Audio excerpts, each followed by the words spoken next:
কি, আমি তো ডাক্তার। তারপর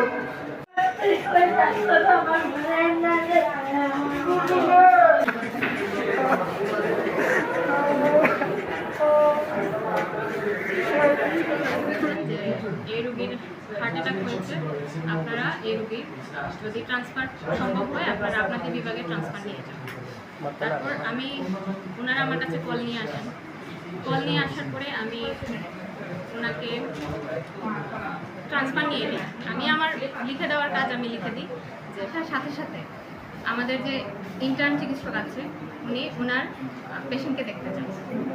আমাদের আপনারা সামনে গেলে দেখতে পারবেন আমাদের রোগী হচ্ছে রিসিভ হওয়ার আলাদা একটা জায়গা আছে, এখানে সব নতুন রোগী এখানে রিসিভ করা হয়। উনিও এখানে না গিয়ে উনি অন্য একটা জায়গায় চলে যায়।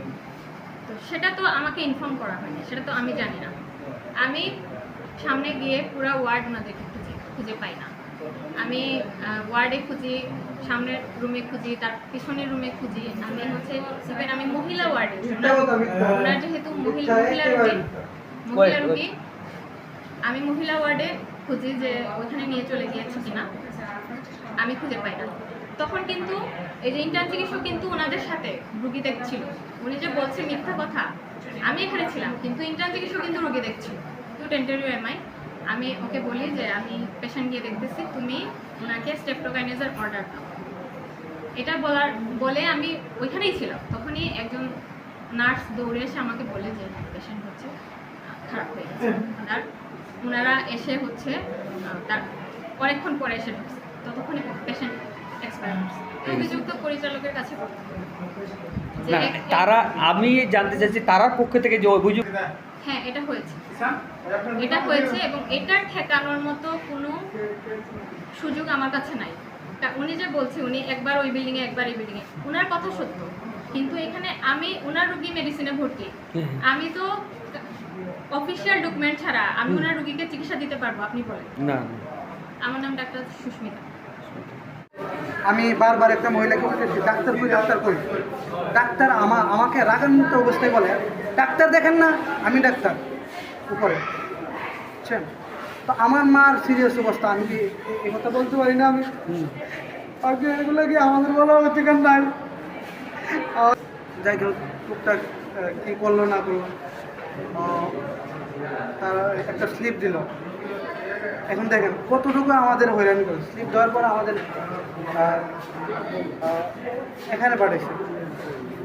আর উপরে যে মেডিসিন বিভাগে যে হয়রানি অনেক করছে, বইলা তো লাভ নেই, আমার মা তো নেই, এদিকে পাঠাইছে। আমরা তো আর এদিকে আবার নতুন, তো খুঁজতে খুঁজতে ওইদিকে আসার পর ওইদিকে আবার আরেকটা স্লিপ ধরে দিছে যে ডাক্তার কি, ওই যে স্টেটমেন্ট ডাক্তার কি, হ্যাঁ সুস্মিতা।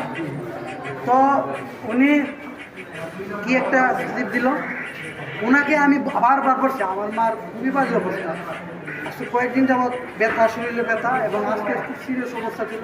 ফুলাউরা আনতে তো অনেক কম, প্রচণ্ড পরিমাণে গাফিলতি আছে। আচ্ছা, লাশ এখন পর্যন্ত দেয় নাই কেন? এখানে ওনারা মানে এখানে যদি আপনারা কোনো চিকিৎসা করাতে আসেন তাহলে চিকিৎসা করাইতে আসবেন না কেউ। এখানে শুধু অভিনয় যদি করতে পারেন কেউ আসবেন। এখানে আমার মার লাশ ভিতরে এখানে অভিনয় চলতেছে, মানে এখন অক্সিজেন লাগিয়ে দিচ্ছে।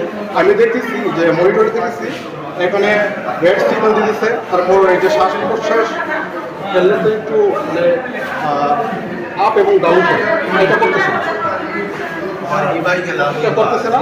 তো আমি বুঝলাম যে আসলে আমার মা আর নাই দুনিয়াতে, ওনারা কিছু বলে না। তখন এক পর্যায়ে প্রায় 1 ঘন্টা পরে আমি বললাম যে আসলে মানে অভিনয় করার দরকার নাই, আমার সাথে কথা বলবো। অনেক প্রশ্নের বিকাশ ছিল, হেসে আসছিল, ওনারা অনেক বুঝাইছে যে আসলে মৃত্যু তো এক সময় আসে, তোমার মা নাই, এখন তো আসলে এগুলো হ্যাঁ আমি বলি। তো আমি বললাম ওনাদেরকে, ওনারা আইনের মানুষ, হ্যাঁ আমি মামলা করি। আমার যদি হাইকোর্টে আমি হাইকোর্টে যাব, কারণ আমার মা ছিল আমার